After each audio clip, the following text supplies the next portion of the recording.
आज का हमारा टॉपिक है रामसर साइट। आइए जानते हैं रामसर साइट किसे कहते हैं।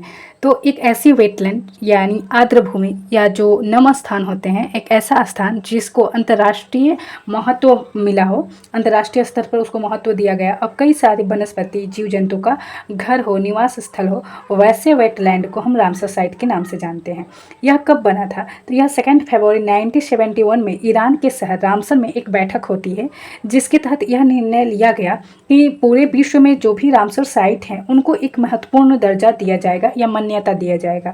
भारत में कब इसको लागू किया गया ये भी जानेंगे।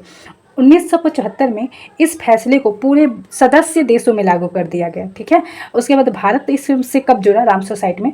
तो 1 फरवरी 1981 या 1982 में भारत जुड़ता है। यह दोनों सन देखने को आपको बुक में मिलता है, कहीं पे 1981 लिखा रहता है, कहीं पे 1982 लिखा रहता है। भारत में अब तक कुल 89 रामसर साइट है। हमें 89 रामसर साइट को याद करना इतना आवश्यक नहीं है, हमें वही रामसर साइट याद करना है जो 2024 में 2025 में जुड़े हैं या जो सबसे ओल्डेस्ट हैं, छोटे हैं, ऐसे वाले रामसर साइट को हम याद करेंगे। आइए जानते हैं अभी हाल ही में कौन सा ऐसा रामसर साइट है जो 2025 में जुड़ा। तो 2025 में तमिलनाडु का सक्कर कोतई पक्षी अभ्यारण्य यह जुड़ा है रामसर साइट में। और सबसे पहला अगर आपसे कोई पूछे रामसर साइट कौन है तो चिल्का झील है और यह उड़ीसा में है। इसका सन याद करना हमें आवश्यक है क्योंकि यह सबसे पहला है, तो 1981 में जुड़ता है रामसर साइट। ठीक है, उसके बाद अगर आपसे कोई पूछे या एग्जाम में आए कि भारत की सबसे बड़ी रामसर साइट कौन है, तो सबसे बड़ी रामसर साइट सुंदरबन है जो कि वेस्ट बंगाल में पड़ता है। भारत की सबसे छोटी रामसर साइट रेणुका झील है जो कि हिमाचल प्रदेश में पड़ता है। उत्तर पूर्वी भारत की सबसे बड़ी मीठे पानी का झील जो है वो लोकटक झील है। आइए जानते हैं लोकटक झील के बारे में। जो लोकटक झील है वह विश्व में एक ऐसा झील है जिसपे तैरता हुआ एक नेशनल पार्क है जिसका नाम है केबुल लामजाओ। जो केबुल लामजाओ है, इसमें विलुप्त हो रहे संगाई हिरन का निवास स्थल है। और ये जो संगाई हिरन हैं अभी वो विलुप्त होने के कगार पे हैं और उन्हीं का निवास स्थल है केबुल लामजाओ। उसके बाद जानेंगे केलूरा झील जो है वो कम गहराई के साथ मीठे पानी का झील है।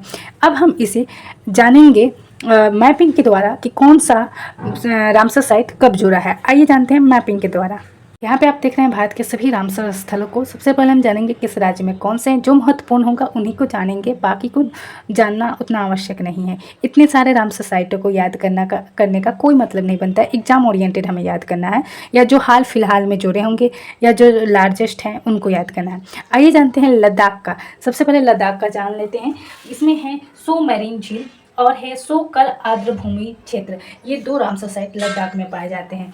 उसके बाद से असम में पाए जाते हैं दीपोर झील, मणिपुर में है लोकटक झील, मिजोरम में है पाल आर्द्र भूमि, और यहाँ पे आप देख रहे हैं त्रिपुरा में है रुद्र सागर झील। झारखंड में है उधिया झील जो कि 2025 में जोड़ा गया है। और यहाँ पे जोड़ा गया है पश्चिम बंगाल में सुंदरबन डेल्टा। सुंदरबन जो है पश्चिम बंगाल में पाया जाता है। उसके बाद है उड़ीसा में है चिल्का और भीतरकनिका। चिल्का झील जो है यह पहला हमारा रामसर साइट है। उसके बाद देखेंगे तमिलनाडु में सबसे ज़्यादा पाए जाते हैं। यहाँ पे आप देख रहे हैं यह 20 है इनकी संख्या। तो 2025 में जो जोड़ा गया है वो है सक्कर कोतई और तीर्थगल पक्षी अभ्यारण्य। उसके बाद 2024 में है जो लॉन्ग वुड सोलर रिजर्व है, नजरायन पक्षी अभ्यारण्य है, कराई वेट्टी पक्षी अभ्यारण्य है। ये 3 जो है 2024 और ये दोनों 2025 में। झारखंड का एक है जो उधवा झील, वो भी 2025 में जोड़ा गया। और सिक्किम का है जो है खेची ओपुरली झील जो कि 2025 में जोड़ा गया है। बिहार में है कवरतल्ला झील, 3 है लेकिन कवरतल्ला झील फेमस है ज़्यादा, उसको याद कर लीजिए। उसके बाद हिमाचल प्रदेश में है पोंगबाद, ये ज़्यादा इम्पॉर्टेंट है। और रेणुका आर्द्र भूमि जो कि सबसे छोटी है, हिमाचल प्रदेश का ही है। उसके बाद जानेंगे जम्मू कश्मीर में है, यहाँ पे आप देख रहे हैं बुल्लर झील जो कि लार्जेस्ट फ्रेश वाटर का लेक है। और यहाँ पे पंजाब में है हरिके झील, ये भी इम्पोर्टेंट है। राजस्थान में केवलादेव और सांभर, और यहाँ पे है मध्य प्रदेश में तवा जलाशय जो कि मध्य प्रदेश में पड़ रहा है और 2024 में इसको जोड़ा गया है। गुजरात में नल सरोवर पक्षी अभ्यारण्य और महाराष्ट्र में लोनार झील। कर्नाटक में जो जोड़ा गया है वो है मगदीकेरी संरक्षण रिजर्व 2024 में जोड़ा गया है। अधनाशनी सेंचुरी जो कि 2024 में जोड़ा गया है और उसके बाद है अंक समुद्र पक्षी संरक्षण रिजर्व 2024 में जोड़ा गया। कर्नाटक वाला 2024 का सारा है। और ऐसे ही आप सारे रामसर साइटों को याद कर सकते हैं कि किस राज्य में कौन सा पक्षी अभ्यारण्य किस सन में जोड़ा गया है। अच्छी लगे वीडियो तो कमेंट करें, लाइक करें, शेयर करें। Thank you.